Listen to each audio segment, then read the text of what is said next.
Support for Butter City is provided by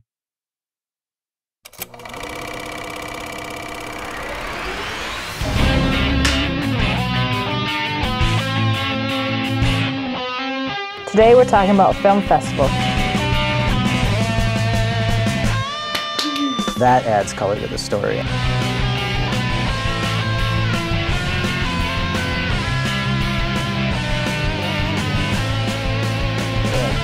Roll sound. Cameras rolling.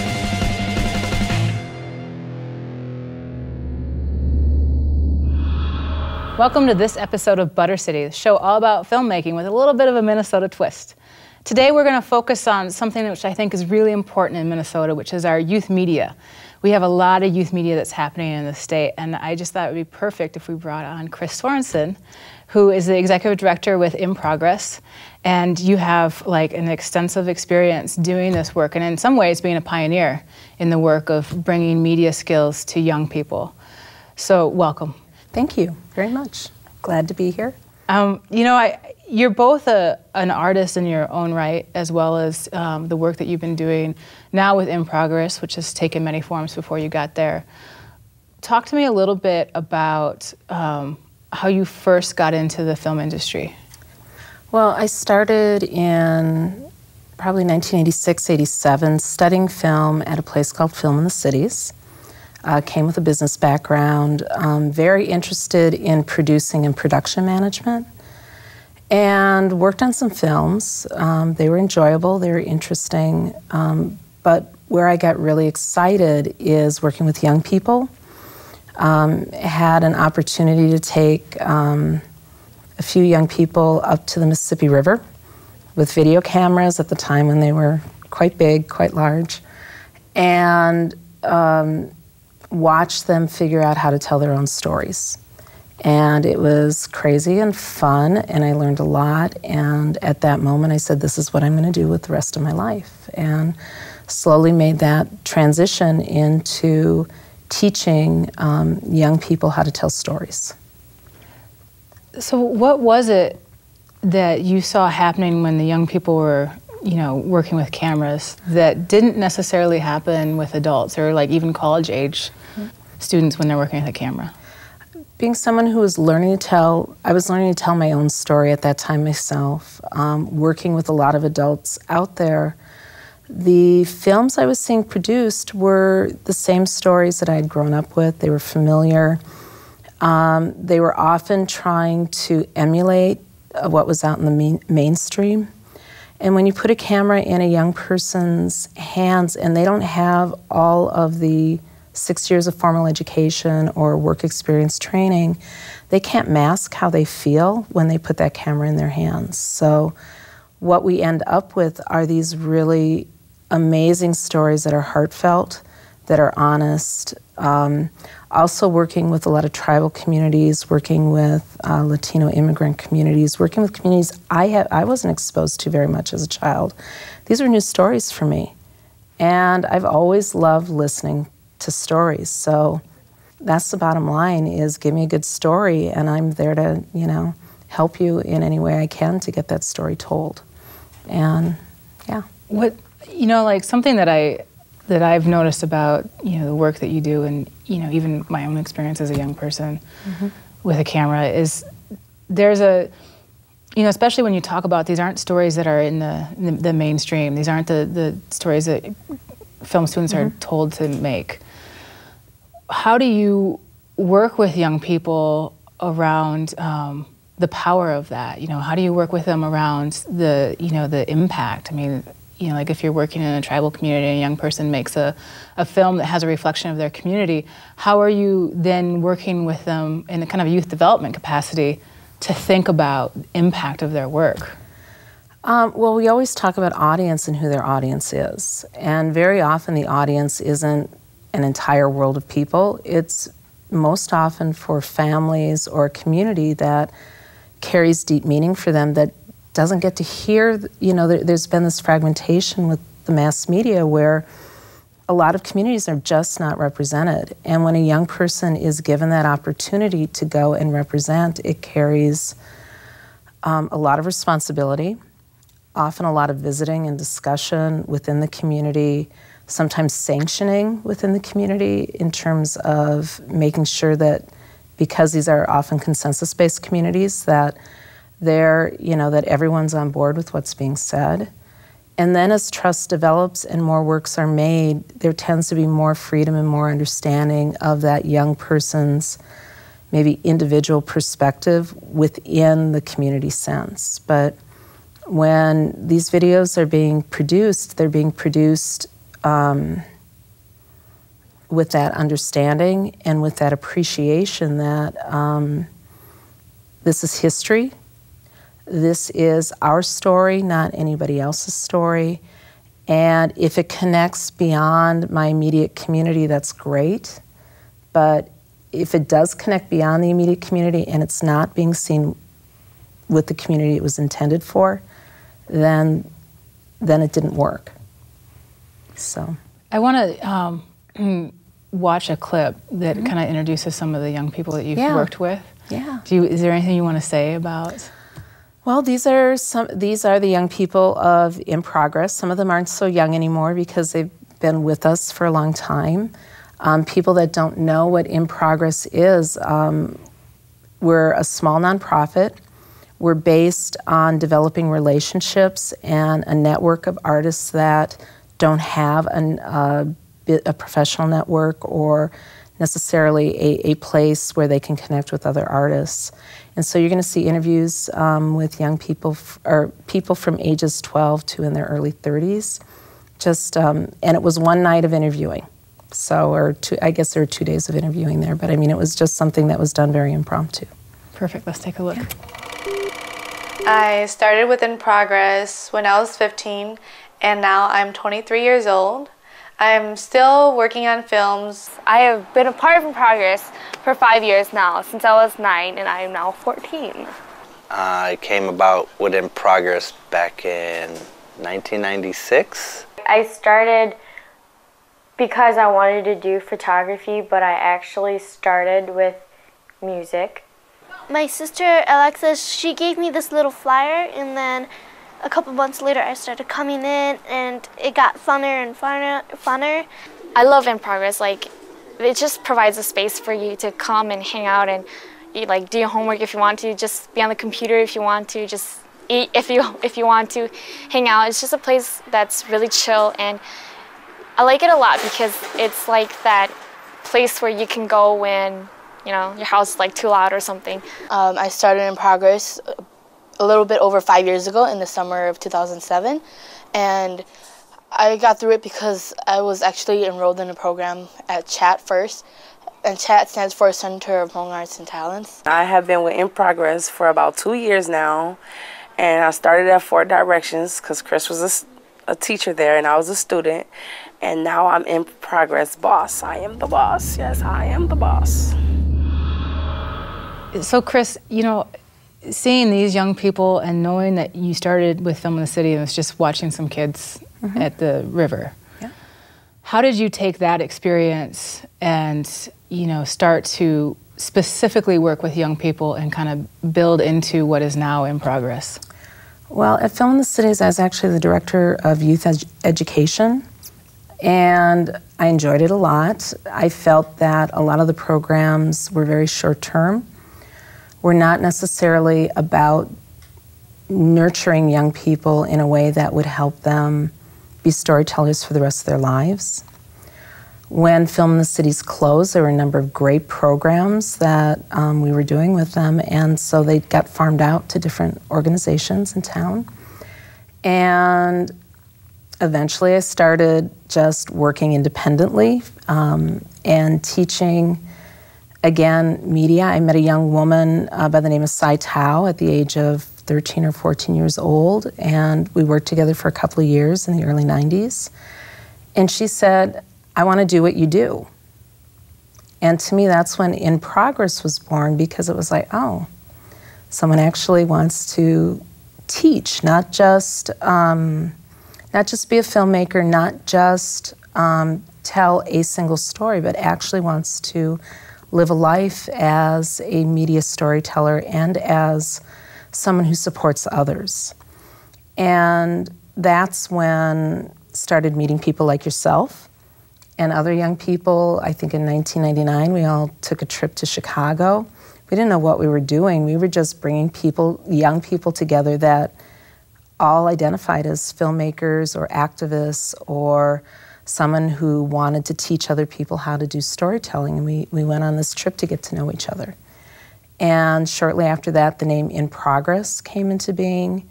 And since then, we've been an organization that has just been working in support of storytelling within community for over 10 years.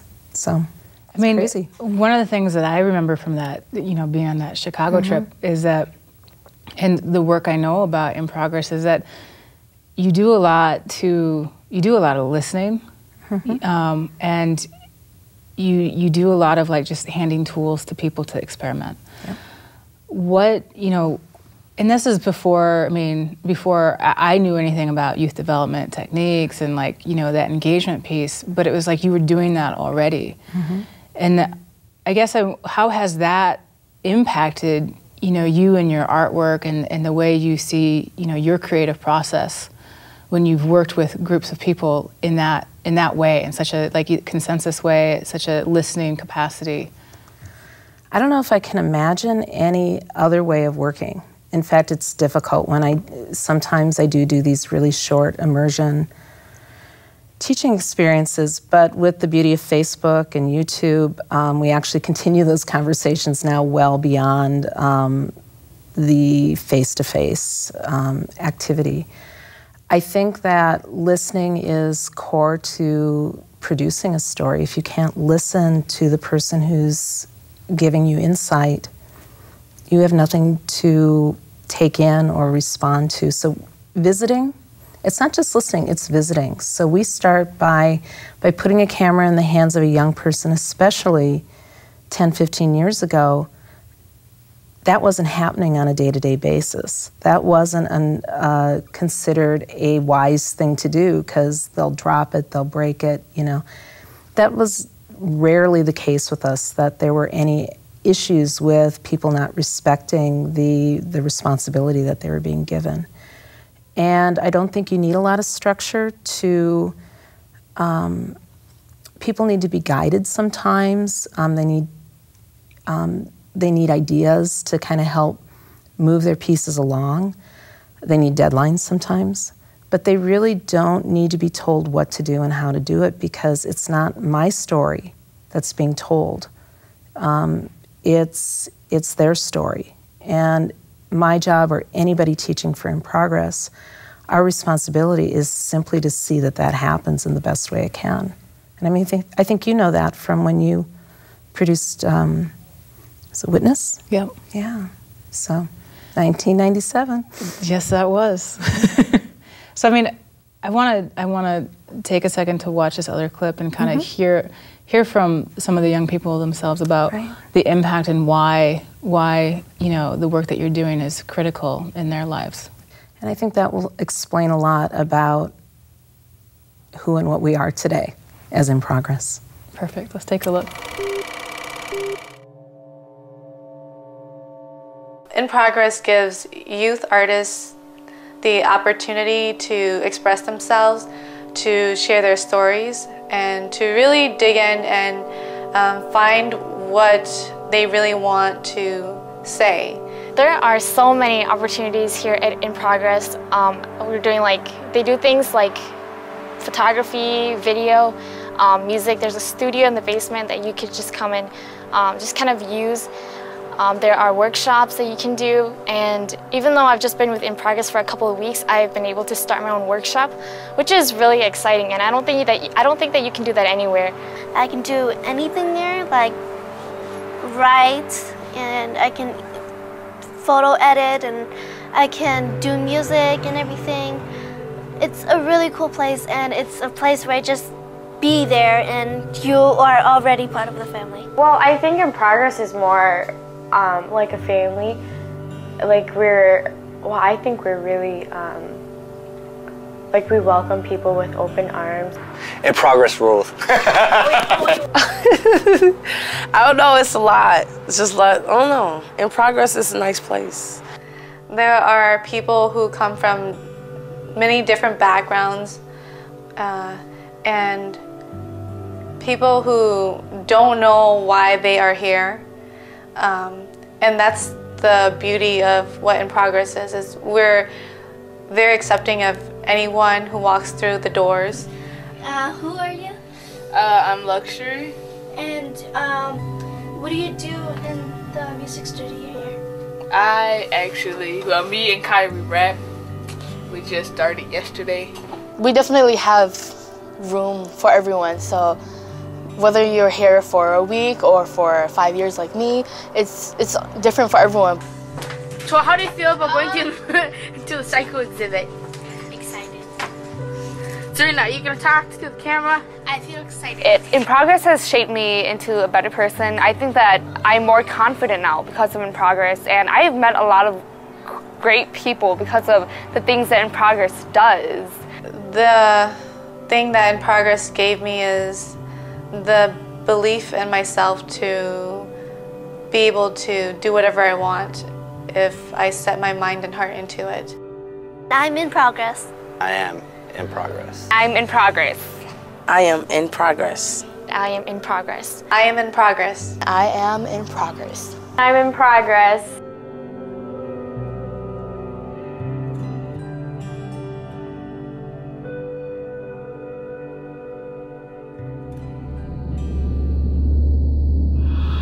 You know, Chris, when I'm looking at this, it's like I'm reminded about the style of working that, you know, it's not really what you do see when, you know, like when you think about the film community. Oftentimes you're linked to distribution. You're trying to sell a film, and if you're trying to be an independent filmmaker, or you're in a position where you're trying to, you know, work on commercial work or become viable in some economic way, that this work is really not that. I mean, I don't think it you know, I think the skills can be brought to something like that later, but that's, the goal here is so much different. It's not our purpose. Our purpose is about gathering and sharing stories. And if a filmmaker emerges out of that, all the better. If a family historian comes out of it, fantastic. One of the clips, you're hearing Kachua Vu kind of speak and talk about In Progress. Her experience and her goal is she wants to continue as a documentary filmmaker, but her purpose is really to create an archive of Hmong film that will carry through like the story claws do in their tradition for community, because there's no collection at this point of those stories. For me to have met her in the first day and say, we're going to train you to go work in the industry, she would have walked right back out the door. Mm-hmm. So there are other places where artists can go and train in that manner, and we really encourage that, but it's not our purpose. Our purpose is storytelling and the keeping of history through the eyes of young and developing artists. What kind of you know, impact? I mean, now at this point, you've had, you know, a lot of people go through a lot of these programs, and they go off and they go into other careers, but a lot of them do stay in the film industry. What kind of impact do you think this type of work has on the Minnesota film community when you have this different diversity of ideas about what it means to tell a story? In terms of the Minnesota film community, I'm not sure. In terms of how media is changing right now, I do believe that the artists that we're working with are the industry. Distribution is no longer flowing through the traditional channel. It is, but it's not the only way to flow and to get stories told. So I believe that how the international community is approaching film is maybe a better match for In Progress artists, in that they're going directly to YouTube or to some online medium and finding the audience that fits for the story that they have to tell, and they're making it happen. So maybe they're setting the example. maybe they're, after being decades seen as behind or not included, maybe they're kind of setting the tone of how things will work down the road. I want to take a moment to take a look at a clip of an example of some of the work that is coming out of or has come out of In Progress. Great.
So Chris, when, the work that you're doing is like, for you is around the clock. I mean, that's not necessarily the case of all youth media organizations, but I think within Progress, that is kind of what's happening.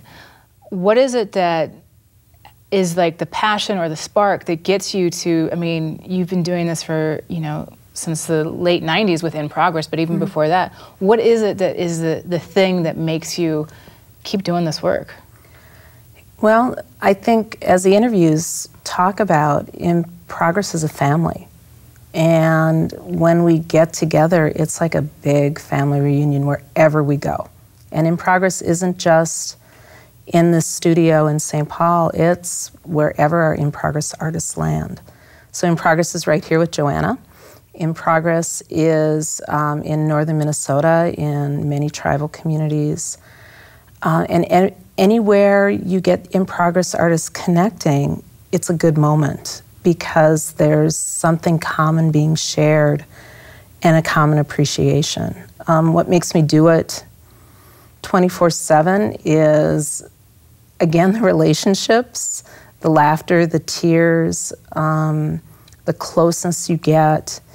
In the commercial film industry, we would get that, or in the independent film industry, we would have those moments during, a 10-day production, and everybody gets close and gets to know each other, for better or for worse. You fight it out, you cry, you laugh, and then you leave.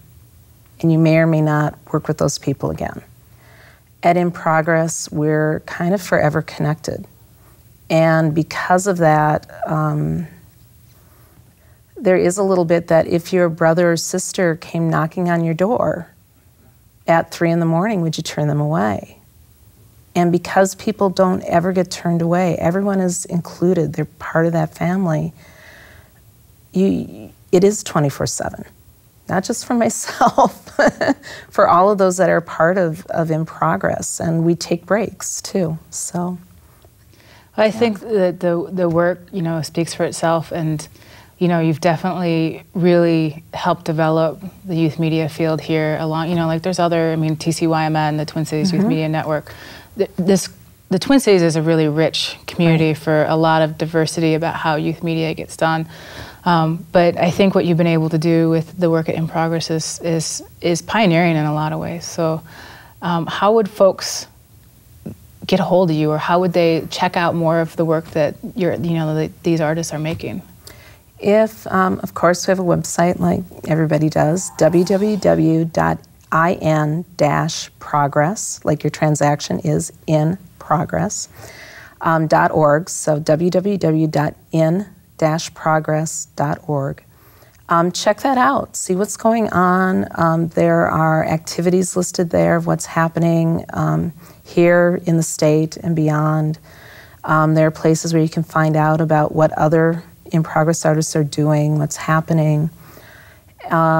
We have there our collections of photo exhibits, a 25-year archive of youth media, I mean, which to me is just huge. Huge. I mean, think about it. And for many of those, that 25-year archive is also a 25-year archive of a community. You know, where else do you have, you know, you just don't have that happening very easily. So. Well, and it's a 25-year archive of a community, but it's also like self-created archive of a community. Yes. Well, I want to thank you for being on the show. My pleasure. It's awesome, and I could talk to you for hours. Yeah. Thank you for watching this episode of Butter City, the show all about filmmaking with a little bit of a Minnesota twist. Check us out at www.buttercity.com. We're on Facebook and we tweet. Thanks for watching, and we'll see you next time.